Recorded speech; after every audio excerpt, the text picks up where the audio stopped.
Good evening, dear friends, and welcome to day 178 of a poem a day for 2026. It is Saturday, it is the 27th of June, and it is my birthday. That is part of the reason why I am recording so late. It is currently nearly 25 past 9. I've not been out partying or living it up. I went to the cinema today with a dear friend. And we sat and talked for hours afterwards. I came home, I called my mum, I told her about the story I told you all after yesterday's poem, and she was deeply touched. Loved that I shared her dear Tigathcus Tomithicus Tupoticus with you all. Yeah, had a good catch up with her. I have ordered myself some food, which is waiting. And then I have come to record some poetry for you, and then I will be having a relaxing rest of the evening with the cats. And as I mentioned yesterday, I'm off work for some time, which is really nice. And it's cooled down a fair amount. I think it was between 25 and 28 degrees today. And it is a marked difference. So yeah, I'm pretty happy. But to the poetry. We have today's piece, which is The Land of Blue by Laura Mucha, and our blurb reads as follows.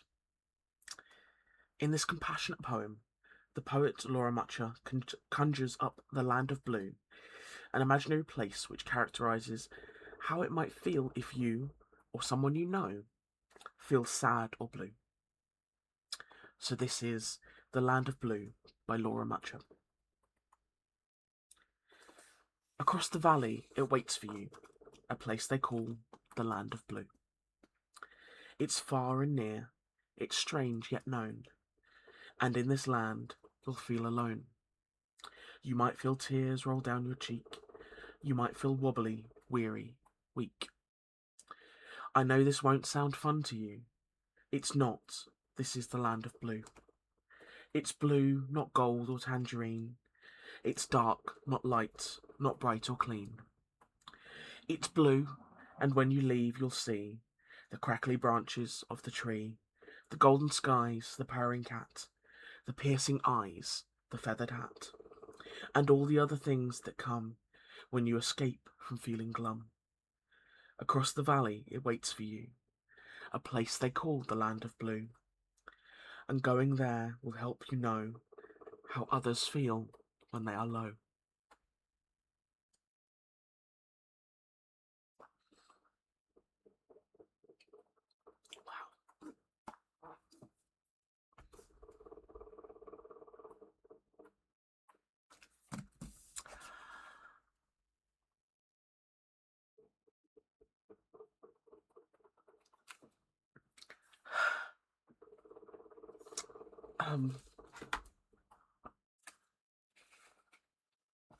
Sorry.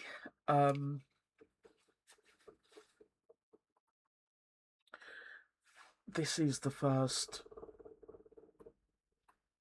happy, positive, lovely feeling birthday that I've had in a number of years. For one reason or another.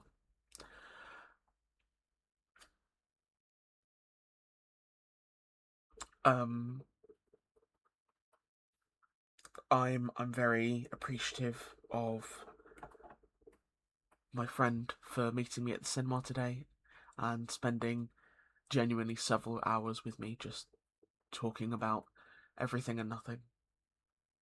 Otherwise I would have spent all of today alone, which I also did last year, and it was not a good day. But I actually felt more positive about today because I had made plans. I didn't do anything last year. And the year before that, I had a little over a month before, brought to close a very long-term relationship with really a quite great man. It just wasn't to be, but we were still living together. And I took myself to the cinema that day as well, to just kind of get away. And yeah, and I can't really remember the year before that. I can. That was difficult too. Tumultuous. It was up and down. And then we put ourselves back into lockdown, and all of that time, which was a very difficult collection of birthdays. So yeah, it's been a number of years since I've had a genuine out and out happy birthday. And as we've talked about recently, my mental health has been poor at best.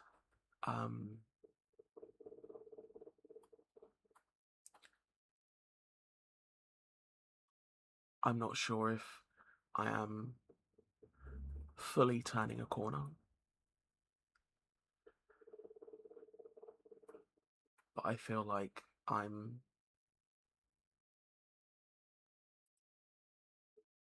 noticing branches on trees and feathers on hats. Just a little bit more. So maybe like how the black dog is walking behind me, the land of blue is getting a bit further away.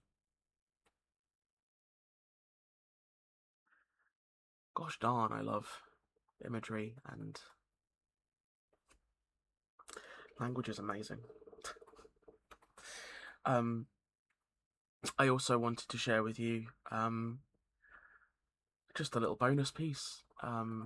Obviously not the bonus piece for the month, because that will come in a few days' time. But as we've had the opportunity to read a little bit of Shakespeare this month, I was feeling inspired, and particularly just, on that marker of another year past, I just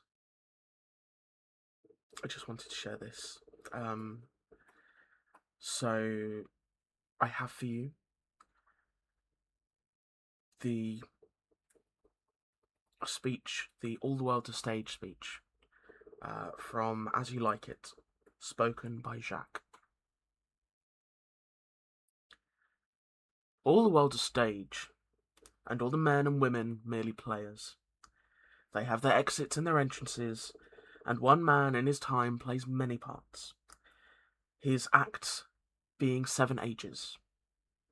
At first the infant, mewling and puking in the nurse's arms, and then the whining schoolboy with his satchel and shining morning face, creeping like a snail unwillingly to school.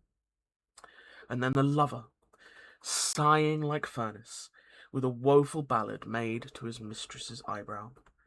Then a soldier full of strange oaths, and bearded like the pard, jealous in honour, sudden and quick in quarrel, seeking the bubble reputation. Even in the cannon's mouth, and then the justice, in fair round belly, with good cap and lind, with eyes severe and beard of formal cut, full of wise saws and modern instances. And so he plays his parts. The 6th age shifts into the lean and slippered pantaloon, with spectacles on nose and pouch on side. His youthful hose, well salved a world too wide, for his shrunk shank and his big manly voice, turning again towards childish treble, pipes and whistles in his sound. Last scene of all, that ends this strange eventful history, is second childishness, and mere oblivion. Sans teeth, sans eyes, sans taste, sans everything.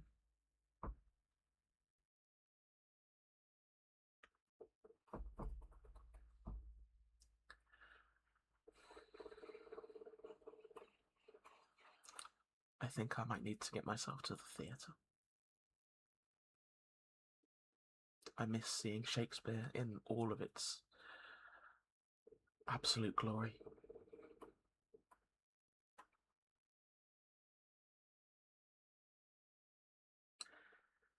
"178 days of poetry, stories, chatter, oversharing, honesty. Thank you so much, friends."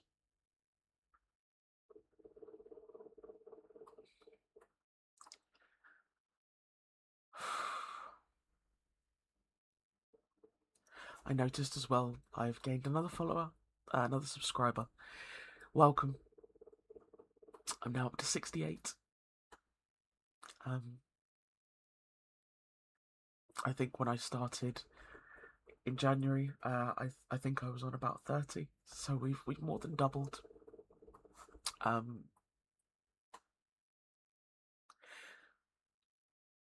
It means so much to me to share this with all of you. I'm sorry. These are happy tears, I promise. Very tired, and I've absolutely not eaten enough today, and a lot of that has been sugar.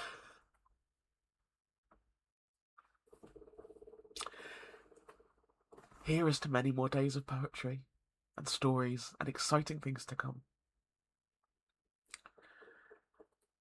Thank you. And here's hoping, when we all get down to it this evening, we're all able to have a very good